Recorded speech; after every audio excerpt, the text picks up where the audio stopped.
اعوذ باللہ السمیع العلیم من الشیطان الرجیم بسم اللہ الرحمن الرحیم۔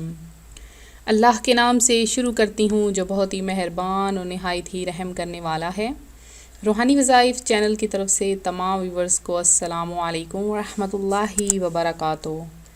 میں اپنا چینل روحانی وظائف کے ساتھ آج آپ کی خدمت میں شعبان المعظم میں ایک ایسی آیت کا وظیفہ لائی ہوں جسے قرآن کریم کا دل کہا جاتا ہے، اور وہ کون سی صورت ہے؟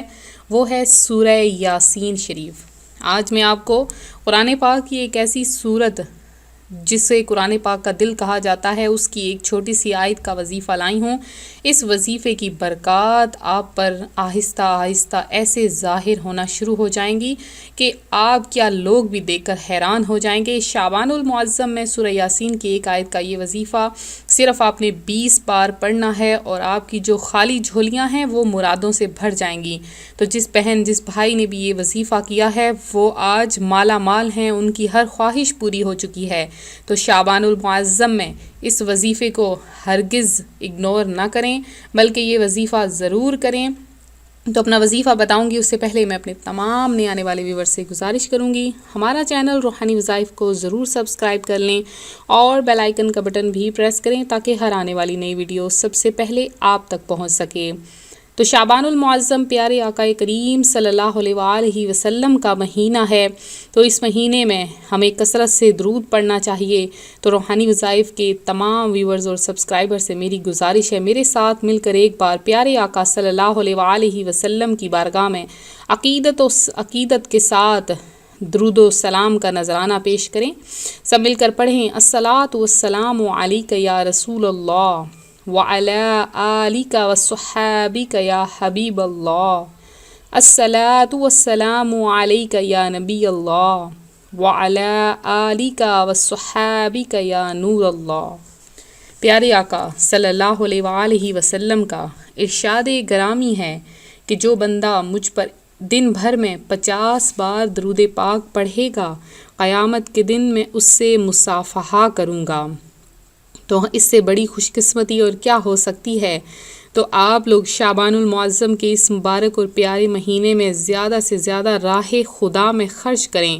راہ خدا میں خرچ کرنے کی اتنی فضائل، اتنی فضیلتیں شروع کر دیں تو مدتیں لگ جائیں، لیکن آپ جو ہے اس کے فضائل جان نہ پائیں۔ ایک چھوٹا سا واقعہ، ایک چھوٹی سی حقائق میں آپ کو سناتی چلوں، آپ کے ایمان کو تازہ کر دے گی۔ اس حقائق کو ضرور سنیں۔ حضرت ایوب بن وائل راسبی رحمۃ اللہ علیہ بیان کرتے ہیں کہ میں مدینہ منورہ حاضر ہوا تو مجھے حضرت عبداللہ بن عمر رضی اللہ تعالی عنہما کے ایک پڑوسی نے بتایا کہ آپ رضی اللہ تعالی عنہ کے پاس حضرت امیر معاویہ کی طرف سے 4000 درہم آئے ہیں، اور ایک دوسرے آدمی کی طرف سے بھی اتنے ہی درہم آئے ہیں، اور ایک شخص نے 2000 درہم اور ایک عمدہ چادر آپ رضی اللہ تعالی عنہ کی خدمت میں بھیجی ہے۔ پھر حضرت عبداللہ بن عمر رضی اللہ تعالی عنہما بازار میں تشریف لائے اور اپنی سواری کے لیے ادھار چارہ خریدا۔ میں نے انہیں پہچان لیا، پھر میں نے ان کی زوجہ کے پاس آ کر پردے کی آڑ میں رہتے ہوئے کہا، میں آپ سے کچھ پوچھنا چاہتا ہوں اور میں یہ پسند کرتا ہوں کہ آپ مجھ سے سچ بیان کریں۔ چنانچہ میں نے پوچھا، کیا حضرت ابن عمر رضی اللہ تعالی عنہ کے پاس حضرت امیر معاویہ کی طرف سے 4000 درہم، ایک دوسرے آدمی کی طرف سے 4000 درہم اور ایک شخص کے پاس سے 2000 درہم اور ایک چادر نہیں تھی؟ جواب ملا، کیوں نہیں، یقیناً یہ سب کچھ آیا تھا۔ میں نے کہا، میں نے حضرت ابن عمر کو ادھار چادر خریدتے ہوئے دیکھا ہے۔ اس پر ان کی زوجہ نے بتایا کہ حضرت ابن عمر نے وہ سب مال رات کو ہی لوگوں میں تقسیم کر دیا تھا اور چادر اپنے کندھے پر ڈال کر چل دیے اور اسے واپس کر کے گھر آئے۔ وہ شخص کہتا ہے کہ پھر وہاں سے میں بازار گیا اور لوگوں سے کہا، اے تاجروں کی جماعت، تم دنیا کا کیا کام کرو گے؟ حضرت عبداللہ بن عمر رضی اللہ تعالی عنہما کے پاس کل رات 10,000 درہم آئے تھے، انہوں نے راتوں رات وہ سب راہ خدا میں خرچ کر دیے اور آج صبح اپنی سواری کے لیے ادھار چارہ خریدا ہے۔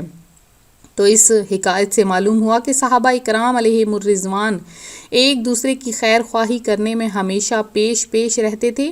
صحابہ اکرام دکھ تکلیف میں ایک دوسرے کا ساتھ دیتے، ایک دوسرے کو تحفے تحائف بھیجتے، جو کوئی غریب ہوتا سب مل کر اس کے گھر میں راشن ڈلواتے، اور مال و دولت کی کثرت دیکھ کر اترانے، لالچ و تکبر کرنے اور رب کریم کی نافرمانی میں مبتلا نہیں ہوتے تھے۔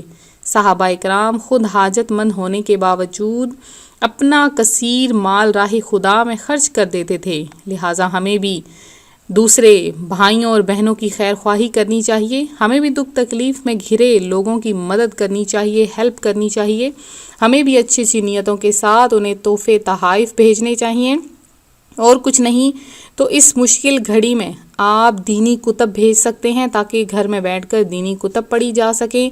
ہمیں بھی مال و دولت سے دل نہیں لگانا چاہیے، ہمیں بھی مال کی کثرت کے سبب برائیوں میں مبتلا نہیں ہونا چاہیے، اور ہمیں بھی راہ خدا میں دل کھول کر خرچ کر کے اس کی برکات حاصل کرنا چاہیے۔ یاد رکھیں، ابھی جو ہم نے حضرت عبداللہ بن عمر رضی اللہ تعالی عنہ کی شان سخاوت کا واقعہ سنا ہے، یہ آپ کی شان سخاوت کا ایک ہی واقعہ نہیں بلکہ آپ کی سیرت کو مزید گہرائی سے پڑھا جائے تو پتہ چلتا ہے کہ آپ کا دریائے سخاوت ہر وقت اپنے جوبن پر رہتا تھا۔ حضرت عبداللہ بن عمر کسی سائل کو کبھی خالی ہاتھ نہ لوٹاتے۔ حضرت ابن عمر اپنے مال میں جو سب سے زیادہ پیاری چیز ہوتی اسے اللہ کی رضا کے لیے صدقہ کر دیتے۔ حضرت ابن عمر اپنے کسی غلام کو اچھی حالت میں ملاحظہ فرماتے تو اسے رضائے الہی کی خاطر آزاد کر دیتے۔ حضرت ابن عمر ایک بار اپنی ایک پسندیدہ اونٹنی راہ خدا میں قربانی کے لیے پیش کر دی۔ حضرت ابن عمر کو جب بھی اپنے مال و اسباب میں سے کوئی چیز اچھی لگتی تو اسے صدقہ کر کے آخرت کے لیے ذخیرہ کر دیتے۔ تو یہ تمام واقعات آپ کو بتانے کا مقصد یہ ہے کہ شعبان المعظم کا یہ مبارک اور پیارا مہینہ ہے، اور ہم مسلمانوں پر جو مشکل وقت گزر رہا ہے تو پیسے کو اہمیت نہ دیں، جان کو اہمیت دیں، ایک دوسرے کے مال کو اہمیت نہ دیں بلکہ ایک دوسرے کی زندگیوں کو اہمیت دیں، تاکہ کل کو سب جی سکیں، خوشی سے رہ سکیں، کیونکہ مال تو پھر بھی مل جائے گا لیکن صحت پھر بھی نہیں ملے گی۔ تو آپ لوگ ایک دوسرے پر رحم کریں، ایک دوسرے کو صدقہ و خیرات کریں، اللہ تبارک و تعالی آپ کی جھولیاں خود بخود من و مرادوں سے بھر دے گا۔ تو آج میں شعبان المعظم کا جو ایک وظیفہ لائی ہوں، بہت ہی خاص وظیفہ ہے۔ وہ کرنا کیا ہے آپ نے کہ ایک تو نمبر 1 جو وظیفہ ہے، سورہ یاسین شریف کی ایک آیت، وہ آیت کون سی ہے؟ اس آیت کو کہتے ہیں سلام قولا من رب الرحیم۔ اس آیت کو آپ نے بہت دفعہ سنا ہوگا۔ تو آپ نے اگر اس وظیفے کی برکات حاصل کرنی ہے، آپ چاہتے ہیں کہ دشمن سے نجات مل جائے ہمیشہ ہمیشہ کے لیے، تو اس آیت مبارکہ کو آپ نے روزانہ کسی بھی نماز کے بعد 29 مرتبہ مقررہ وقت پر پڑھیے۔ 21 یا 40 روز عمل کرنے سے دشمن سے ہمیشہ ہمیشہ کے لیے نجات مل جائے گی۔ اگر آپ قرض میں ڈوبے ہیں یا آپ کا پیسہ کوئی کھا گیا ہے اور وہ واپس نہیں لوٹا رہا ہے، تو آپ سلام قولا من رب الرحیم کی آیت کو، اس آیت کو جسے سورہ یاسین کی آیت عدد 58 آیت ہے یہ، تو اسے کہا جاتا ہے فجر کی نماز کے بعد 33 مرتبہ صرف 7 دن لگاتار پڑھیں، انشاءاللہ تعالی وہ بندہ خود آپ کے پاس آ کر آپ کو رقم لوٹا دے گا۔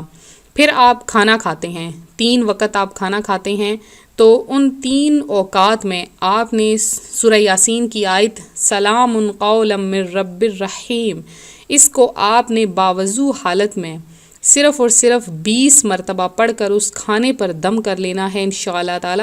اگر آپ صاحب اولاد ہونا چاہتے ہیں تو صاحب اولاد ہو جائیں گے، اگر آپ چاہتے ہیں اس مال میں برکت ہو جائے تو اس مال میں برکت ہو جائے گی، اگر آپ چاہتے ہیں کہ آپ کی اولاد فرما بردار ہو جائے تو وہ فرما بردار ہو جائے گی، اگر آپ چاہتے ہیں کہ آپ کے اور آپ کے شوہر کے درمیان سے لڑائی جھگڑے ہمیشہ ہمیشہ کے لیے ختم ہو جائیں تو وہ ختم ہو جائیں گے، اگر آپ چاہتی ہیں کہ سسرال میں آپ کی عزت بنے، محبت سے پیش آئیں سب، تو آپ اسی طرح سے کریں۔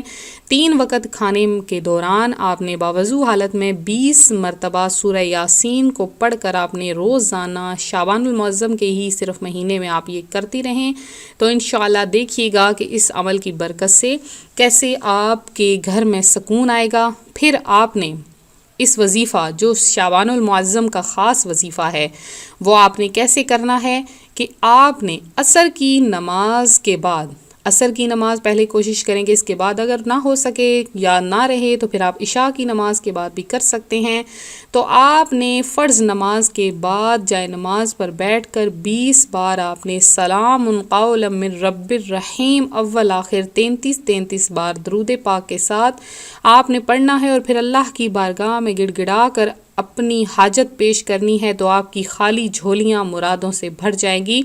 تو یہ تھا ہمارا آج کا وظیفہ۔ امید کرتی ہوں آج کا یہ روحانی وظیفہ آپ کو پسند آیا ہوگا۔ مزید روحانی وظائف حاصل کرنے کے لیے ہمارا چینل ضرور سبسکرائب کر لیں۔ جن بہنوں بھائیوں نے دعا میں حصہ لینا ہے اپنا نام کمنٹ سیکشن میں میسج کریں، آپ کا نام دعا میں شامل کیا جائے گا۔ ملتے ہیں اپنے اگلے وظیفے کے ساتھ، دعاؤں میں یاد رکھیں، اپنا خیال رکھیں، فی امان اللہ۔